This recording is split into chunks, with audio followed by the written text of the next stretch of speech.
এখন আপনিও বানিয়ে ফেলতে পারবেন এরকম একটি সয়াবিনের রেসিপি। তার জন্য আমি সয়াবিনগুলোকে আগে থেকেই পানিতে ভিজিয়ে রেখেছি। 5 থেকে 10 মিনিট পর এটি ফুলে উঠবে এবং এটাকে ভালোভাবে চিপে তেলে ভেজে নিতে হবে। অনেকে এটা ভালোভাবে বানাতে পারে না বিধায় এর আসল স্বাদটা পায় না। যখন সয়াবিনগুলো একটু লাল লাল হয়ে আসবে তখন আমি এটাকে একটি বাটিতে তুলে নেব।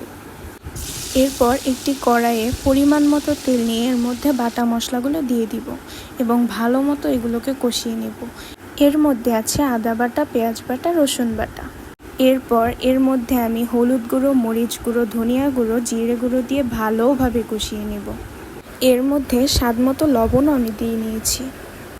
এর মধ্যে আমি তেজপাতা ও গরম মশলার গুঁড়োটাও দিয়ে দিয়েছি। মশলাটা ভালোভাবে কষানো হয়ে গেলে এর মধ্যে আগে থেকে সিদ্ধ করে রাখা আলুগুলোও আমি দিয়ে নিব। দিয়ে ভালো করে নাড়াচাড়া করে এটাকে আমি কিছুক্ষণ কষিয়ে নেব। আপনারা যদি আমার সিক্রেট গরম মশলার রেসিপিটা জানতে চান তাহলে এক্ষুনি কমেন্ট করুন। তারপর আমি দিয়ে নিচ্ছি আগে থেকে ভেজে রাখা সয়াবিনগুলো।